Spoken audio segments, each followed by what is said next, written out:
Then you sit opposite the devil as various people rush in and out, basically dealing with the realities of an entire shift in the baseball paradigm. Steel City no longer held as the center of baseball focus. Instead, it's going to be shifted, distributed to the winds.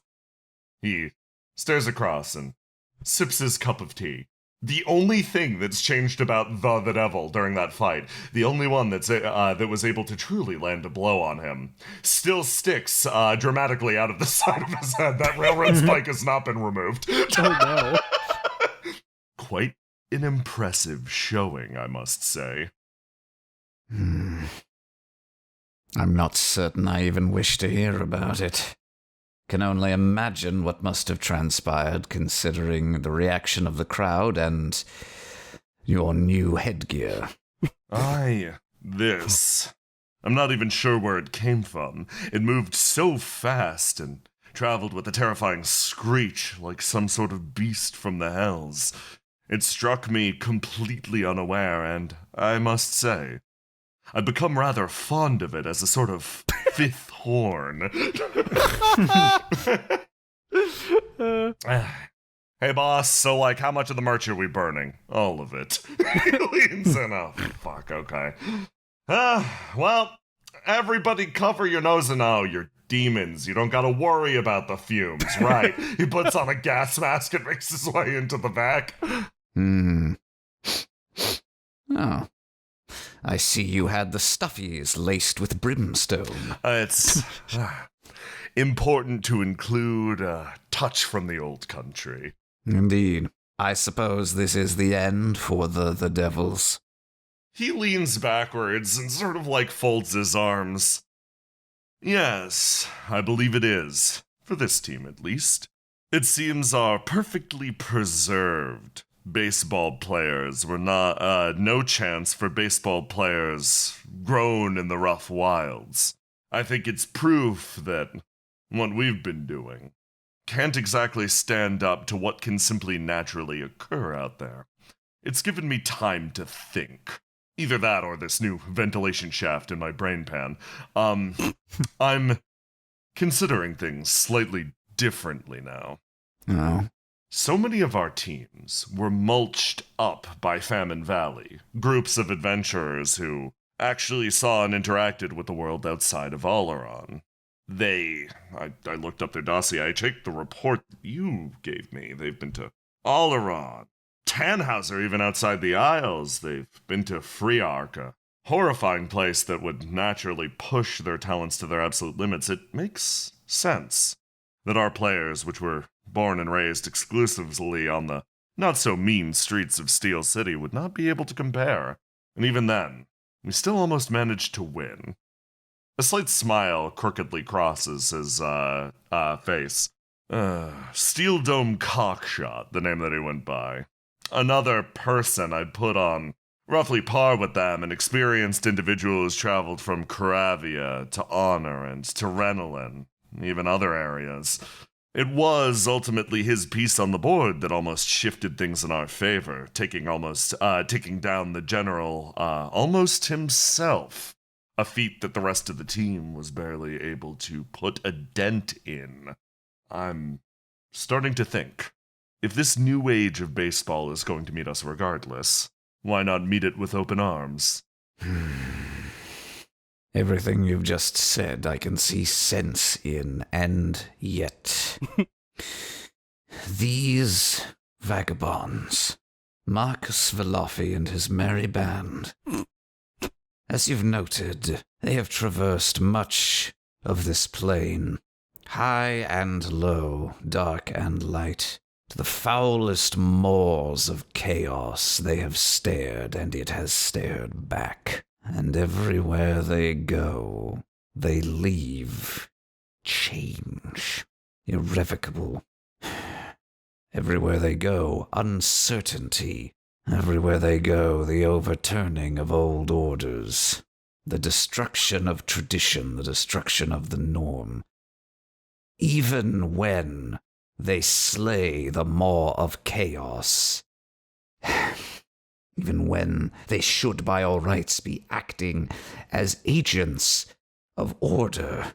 It pits in my stomach, old friend. If even the devils, even my beloved Steel City, and even you, considering changing your ways as a result of their influence, their powers are disturbing indeed. Perhaps it's their influence on me, or perhaps I've lived in this mortal realm a little too long, old friend. Something in the water may have addled my mind. It's fucking blood spurt from the railroad spike. But I'm starting to think this doesn't need to be an end. If we consider change to be a terminating point, this would spell the demise for our sport. Instead, I'm looking at something else. That last match, the blood that was spilt was truly glorious. This is the Alarani national sport. Why not make it a true World Series?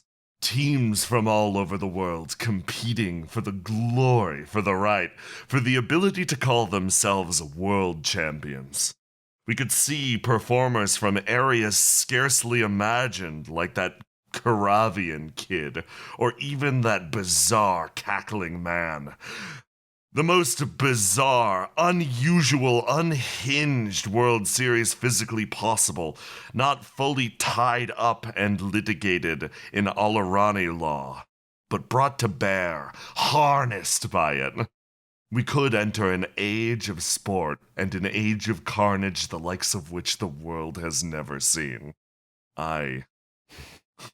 Yes, must be something in the water. He's so smiling and then drinks his tea. Unhinged. I do not deny there is a part of me that would yearn to see an even greater baseball rise from the ashes of this debacle. What would you describe? What are we, if not embodiments of those rules, of those regulations? What would it say about our kind were we to revel in unhinged spectacle? I do not object to the violence. I do not object to a worldwide orgy of blood in which the strong rule over the weak. I object to the notion that it could be anything less than hinged. I wish you luck, if this be the path you wish to walk, old friend, but I fear the baseball that you seek to create is one, well, perhaps it's just not for me. You sort of go to stand. It's the question that we are all taught in Demonology 101. The same question that we are taught to refute at length. The same question that hangs over us all as we consider our applications of the red tape. To whom do the rules benefit? It is the easiest refutation of our law to consider there some malevolent overlord who manipulates the rules to further their own means, solidify their own empire. We spend our time not only refuting but understanding this point. I think that's the difference between operating up here in the mortal world and operating down there in the hells. There's a clear and obvious answer of who the rules could benefit. Does it benefit me, or does it benefit the sport? Am I the one growing from this form of baseball, or am I baseball's custodian? Old friend, I feel myself responsible for this growing sport. And yes, I do wish for it to grow, devour the world whole. But I also recognize this thought process, it's so rooted in everything that I've experienced here. It's a firmly undemon-like perspective. More than anything, I think you should be careful. If you keep coming here, if you keep seeing this world for what it is, if you keep engaging with its absurdity, you might just wind up like me. Struck with an idea and a railroad spike at a speed at which you could barely comprehend. Ven's eyes and expression flicker slightly. He is just about as stoic as ever, but I'm sure to the devil sitting across from him, he can see this notion is deeply, deeply unsettling. I pray it shall not come to that, old friend. There is an eruption by the door as you hear, hey, Guardsman goes right on my tail. Here's some potato salad. Slaps it down on the table in front of you. It won't die. The potato salad won't die. Marcus made it immortal. I am so sorry for ruining baseball. He claps his hands together. He bows his head. When he took care of me back in Little League, fostered my potential, I always looked forward to this moment that I could bring the baseball world down around me and redefine everything. I wanted to stand at the top of it all. Thank you for inspiring me, sir. I appreciate it. Enjoy your potato salad. There isn't a piss-filled water balloon anywhere near it. Where's the window? I gotta get out a window. Left side. Wonderful. Holy shit. It seems your protege has grown into rather something spectacular. Then slowly leans in to examine the potato salad, sniffs a few times. Is that you smell this? Is that vinegar or mustard or is that piss? Not the sort of thing I would normally worry about. Yes. Just begs the question. No, I'm pretty sure. Why? Why would you say that? Why would anyone ever say that to a person? That man ran all 4 bases. When we put up the staunchest resistance physically possible, that man is a freak of nature. I don't think this is piss. Can I try a bite? By all means. Definitely not piss, no. Wait. No, could be. wait, hang on. No, I'm pretty I think I'm like 80-20. 80-20, it's not piss. Yes, 80-20 not piss? Despite everything, and despite your desire to clearly leave, how about you indulge me for a little bit longer while we split this potato salad? I think you deserve to know how the game went. I can tell you're at least a little bit curious.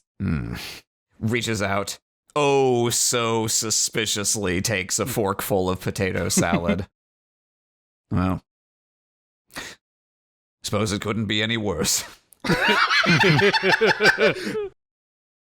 You cross the burning Alorani deserts, winding your way across the wastelands, working your way back to Famine Valley. Steel City exists on the other side of a short mountain range, and the process of crossing it does directly remind you why Famine Valley is in exactly the precarious position that it is.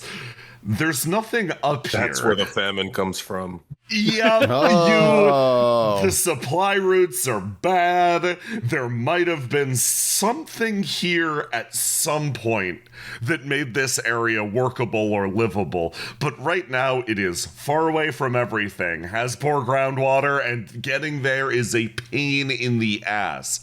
But don't you feel like it might have been a little bit of a self-fulfilling prophecy, calling it Famine Valley? That Well, didn't help. It probably it wasn't always called that. Like, it couldn't have always been called that. Like, it was called Famine Valley. Why was the second part said different? at least they called it valley. This is honestly more like a ditch or a gutter. What is a valley if not a ditch with a sense of grandeur? yeah, exactly. Like, it's a prosperous. It's a soon to be prosperous, not famine, nourished valley, no longer dying of various diseases valley. I'm workshopping names. Seems pretty sandy to me. Have you guys considered, like, making and exporting glass? Good question. We have lots of naturally occurring glass with all of the unseasonable lightning storms that frequently strike up here. So, God. yeah. I hate lightning season. God is right. People do say that we have done something to piss God off, which is why this place is so blighted. But look over there. See that? He points at that pile of wood over in the Cactus? over in the corner. No, the wood next to the cactus. Oh. Yeah. People have been trying in this valley for generations. You're really looking on the blight side there. Actually, let's have a laugh. That was very macabre, but I must admit, very good. Yeah, okay. Trying to do a mercy. Well, Oh, that was well, good. it's a bit of a morbid. It's a morbid bit. Oh, yeah, okay. It's not as good if you have to explain it. Let's go to your happy, flourishing city.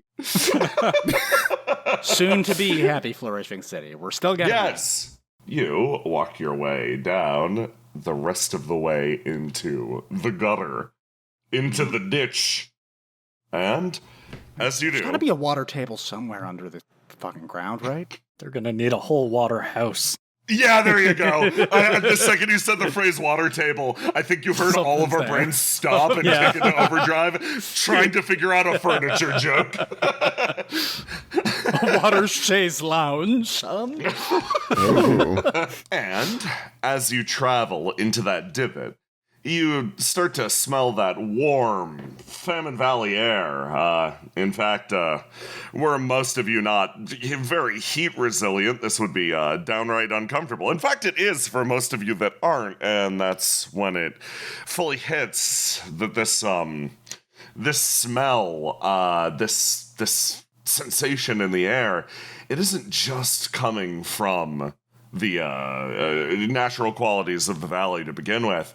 And as you crest the hill, you start to move faster and faster as you hear and see pouring smoke off from the top of the valley. You sprint your way over as you see immediately in front of you a house burn quietly, the rest of the area completely abandoned, as you turn and see a few recognizable individuals sort of gathered up around the door, and then one of them turns around.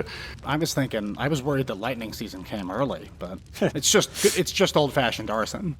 Well, it's almost fighting season. You stare as one figure separates herself from the front of the house, crunching her way outwards. She turns around and stares, addressing all of you. I think you guys should consider your grandma officially destroyed. Oh my God. I can't believe that was... I can't believe it was foreshadowing. Are you kidding me? No, I need a moment. That was actually genuinely well set up. That's crazy. I'm gonna bust in through the window. I can't believe that paid off. That is amazing, yeah. Holy shit. Yeah, no, I'm gonna dive straight through a window. After maybe saying something like, "Dog, shoot these guys in the knees." Thog reaches down for his gun and in the blink of an eye fires a shot through the area. It cuts through the burning air and manages to strike the member of the Devils immediately next to Grandma Destroyer, who shoves him to the side, taking the bullet. He tumbles over, spilling through the grass immediately over next to you. I mean this so politely. I hope you beef this so it's like a bird hitting a window. So do I. Just crinkle like an accordion, knocked out Family Guy style. Marcus, you hit the window and something that's never happened before actually happens. You hit something with force, and it, not you, relents.